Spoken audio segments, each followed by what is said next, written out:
Been waiting all week. Been waiting on the weekend to crawl out of the shadows. They're the ones your mama said to run from. Happy Preview Sunday. You from. All the wild ones out there. Excited to spend a few weeks off, but I think today we've got a great show. 20 minutes before kickoff on a Sunday. And I always like to say that we have a league of extraordinary gentlemen, a league of great men, but I believe today our very special guest may be the best man of them all. So without further ado, I would like to bring in the owner, manager of the Arizona Horned Frogs, Mr. Badr Ray.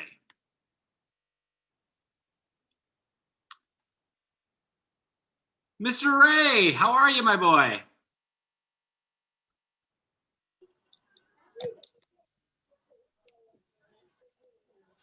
I got you, Badr? I'm here. How you doing? I'm doing well.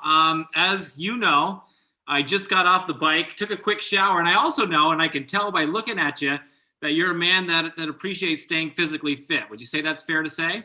I try. A body that doesn't agree all the time. Say that again?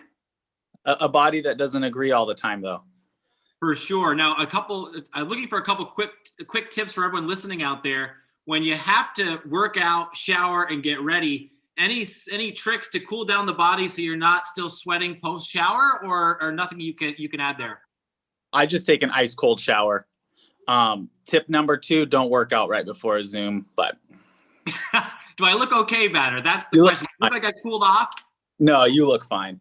Great. Well, I'd be happy to. We'll get on to the football, which is why people tuned in. But I want you to know I'm pumped up, ready to go. I had a personal best on the bike this morning for a 30-minute workout. So things couldn't be better. How are things in Arizona? Things are good. The weather's finally nice. We got like I told you before, we have a new addition to the family, George, and he's amazing, but he's a lot more than we expected. So I'm just keeping an eye on him, making sure he doesn't eat the cactus. So that's where we're at. And this is the first family pet that you guys have had? No, we had a French bulldog for 12 years. She was with us before the kids.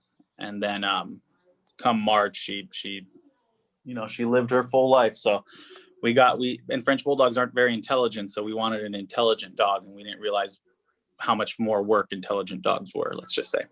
Well, yeah, I think you want a dog that matches your own intelligence.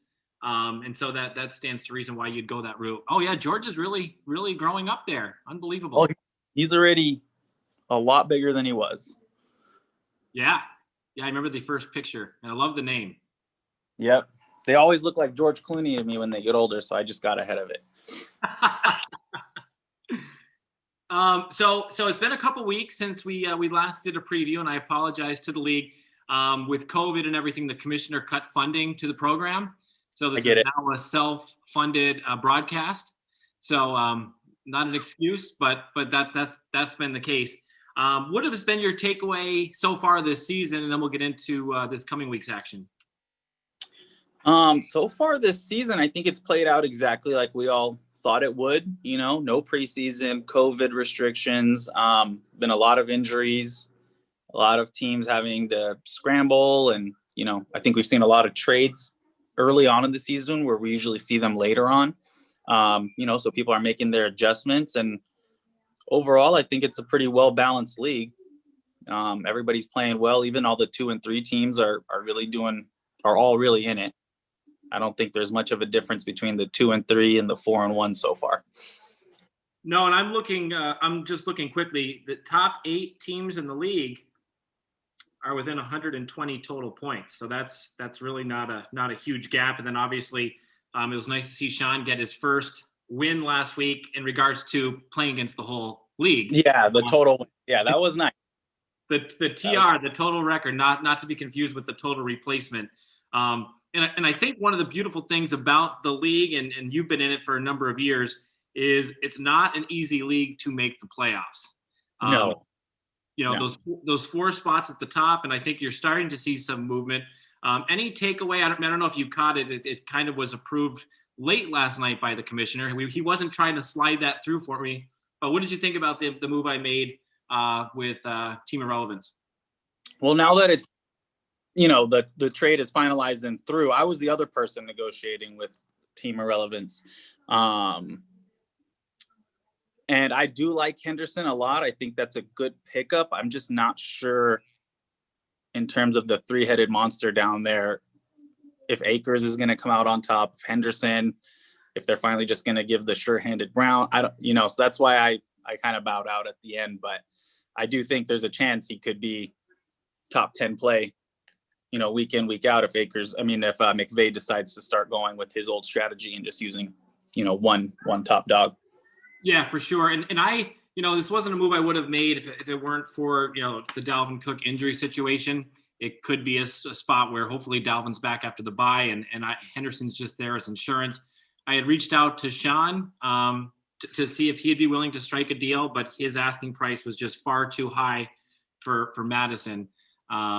So I had to go another direction, and Eric happened to be dealing. So we'll see. I think you're going to start seeing a lot more moves because, as you pointed out, I'm currently the number 4th rated team at 3-2. But I mean, God, Philly is 2-3, and he scored almost 80 points more than I have. So for sure, the top 8 teams at the very least are certainly well within reach of the playoffs.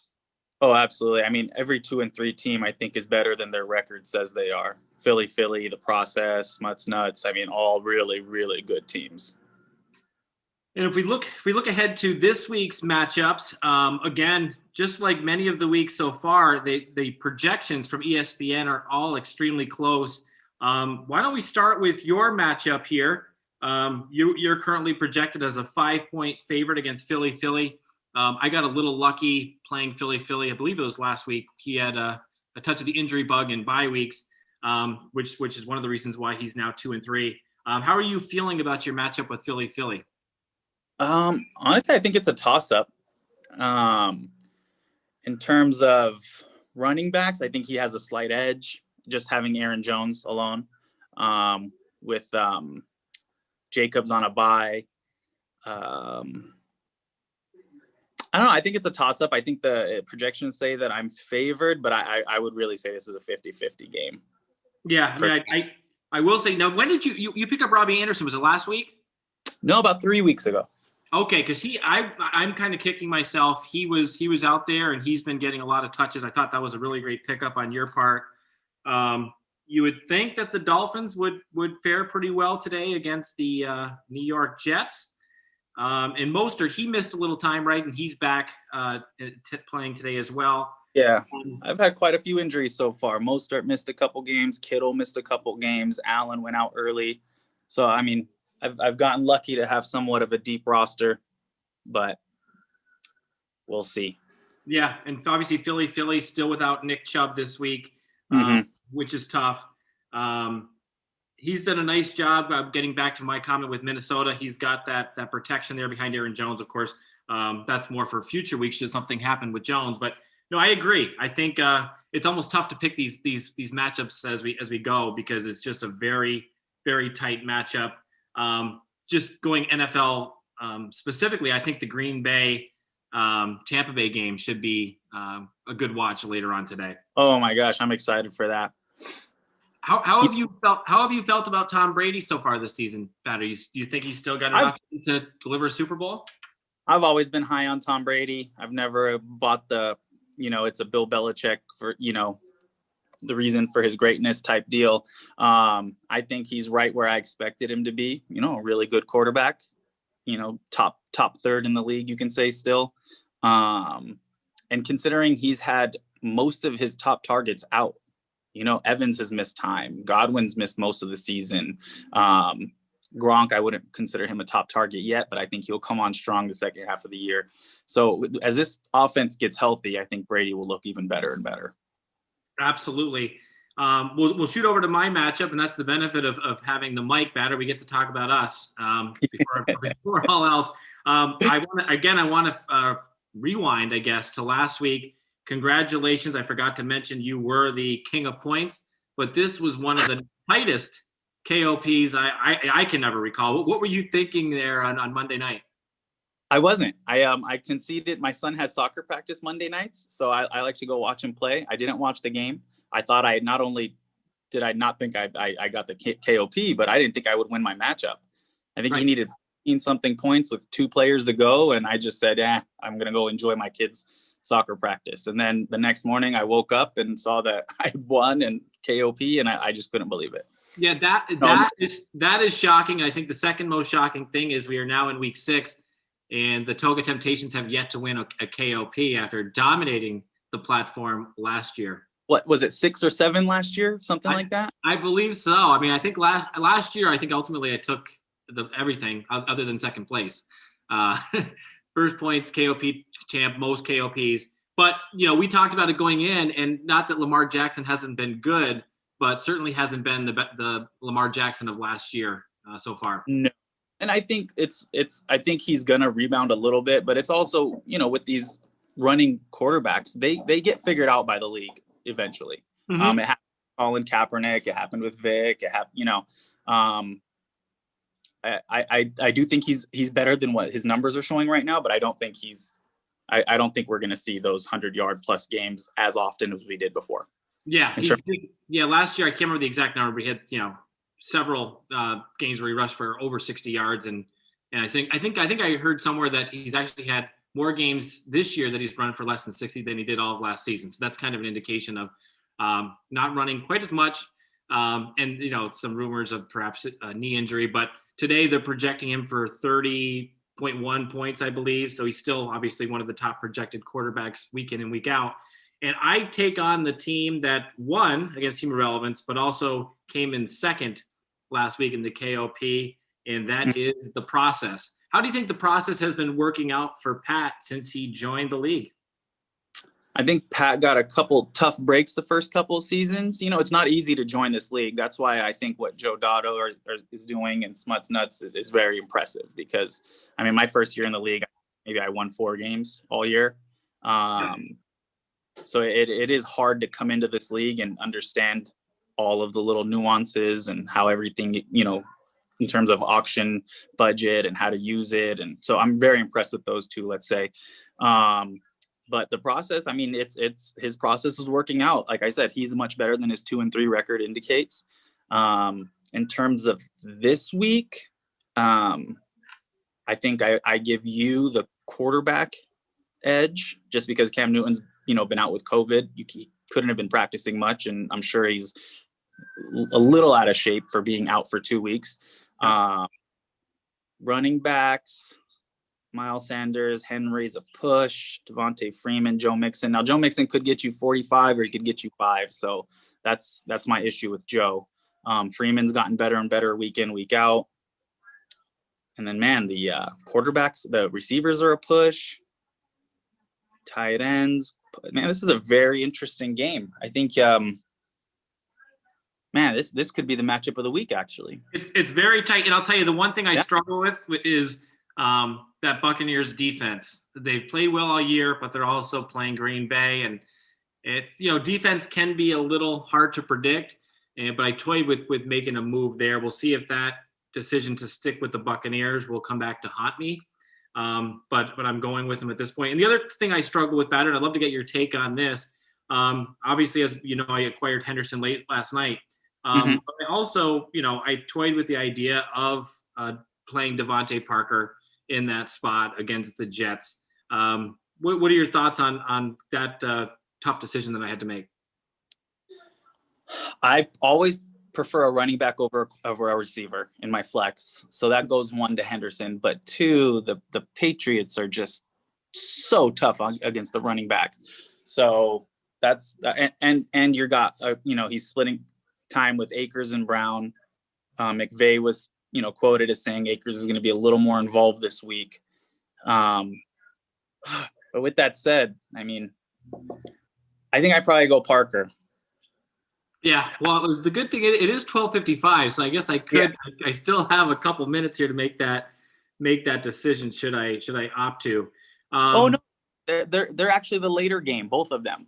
I have a lot of time, and I guess conceivably I could look to another defense later in the day as well, with the Buccaneers going till 4:25. Okay, so you mentioned we're coming up on kickoff here, but I wanted to just touch on more. So not to be forgotten, you mentioned Joe and you mentioned Smuts Nuts, but let us not forget about the other new team in the league who actually sits higher in the standings than Smuts Nuts, and that is Fried Dough to Go.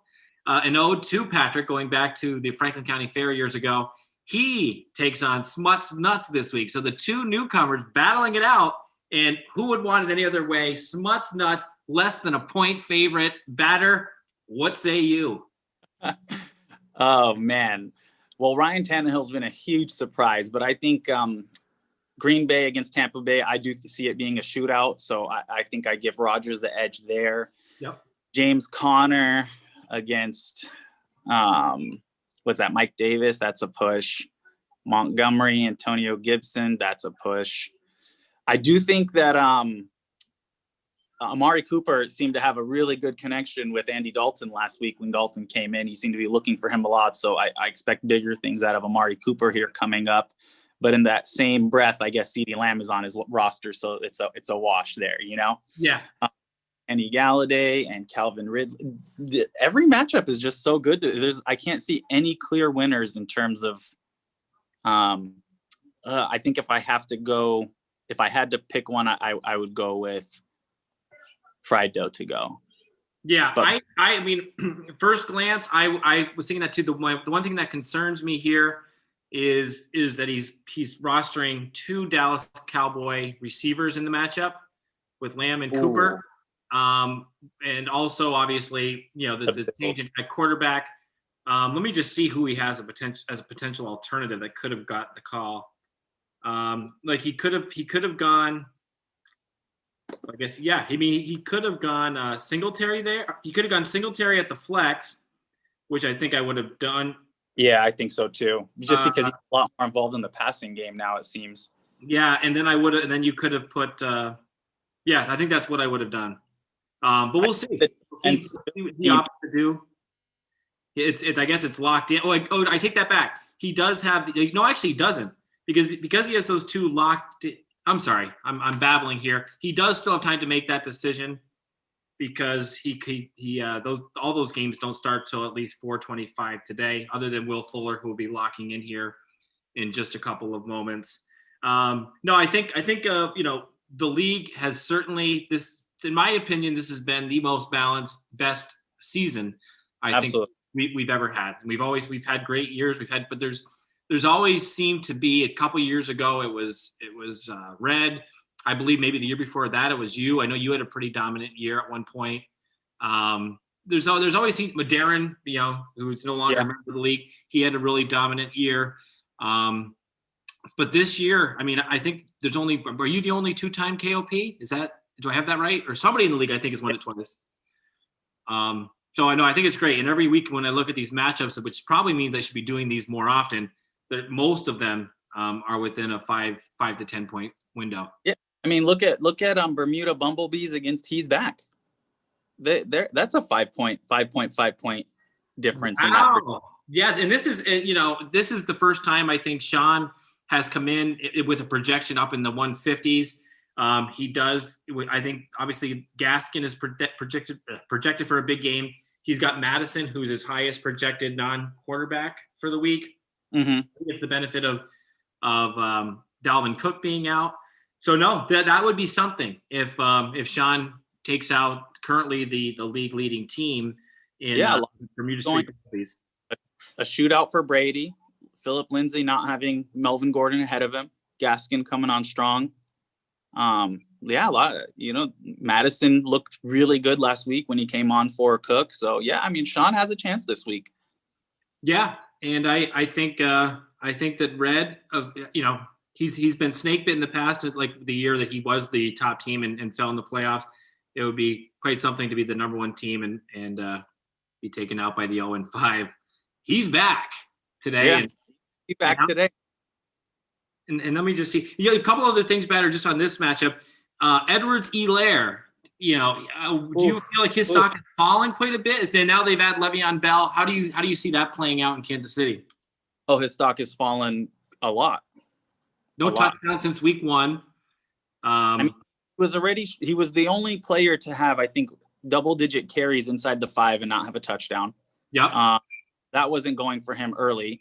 Last week, he wasn't on for a single third down for Kansas City. Not one third down did he play a snap for Kansas City last week. So he was already losing some of it, Mm-hmm.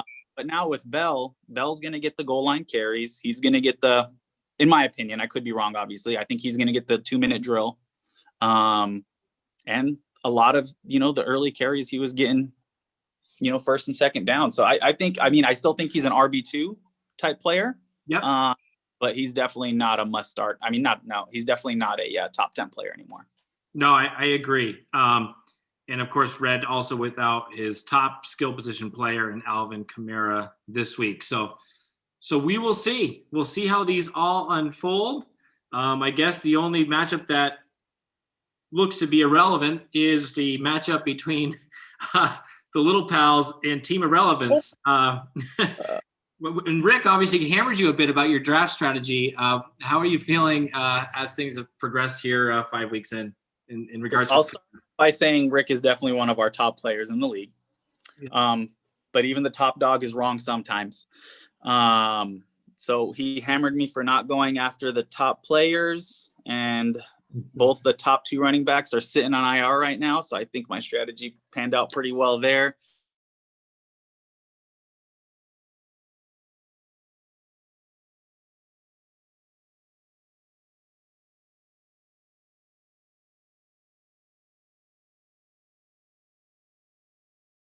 But I think he will. Are you saying in general, you've never heard Rick come out and say he was wrong? Or are you just saying? No, he has. He has. But I don't think he's been ready to concede yet. Right. He's definitely one of our top dogs, and he's had some very unfortunate luck this year. Eckler IR, Saquon on the IR. Michael Thomas has been out for 4 weeks. No one losing their top 3 players is going to make it, in this league. So I agree. I have to give him that. But no, this week he has a chance. He went home run hitters. They're not very they're not very consistent players, but his guys could get him some home runs. But it's gonna be hard to beat Kareem Hunt, Julio Jones. Actually, I don't know. I think the projections make it look like it's gonna be a lot more lopsided than it actually is gonna be. James Robinson's been strong. Matthew Stafford could have a big game. So we'll see. I'm excited for this week. I think it's going to be the most competitive week, including last week. So, are you going to get a chance to tune into any of the action, or do you have big plans for the afternoon? No plans at all. George has been keeping us so tired and busy that we're just staying in on the weekends. Well, good. Well, as I told you before, I hope to be out there to visit in the near future. So hopefully we'll be able to catch a Sunday and some football, and absolutely would love that. Have a great time. So. Badr is always, what a great guest you always are. You not just come with the entertainment, but you bring the knowledge, and hopefully you'll find some time to be able to review this back later this afternoon. Yes, let's do it, and maybe some other owners can take some responsibility, and we can put on a weekly preview if you're busy. So just let us know. That would be great. All right, and not that you're trying to get me out of this position, Badr. I'm holding. Not at all. Oh, okay. You did miss last week, so. Well, Badr, once again, you always bring the goods, my man, and I will talk to you soon. All right. Thank you, Mark. Yep. Bye-bye now. All right, guys. So that does it for week 6 preview. Tune in to all the football action you can. I meant to ask Badr what he's having for his snack for the day, but we'll find out next week should he join us again.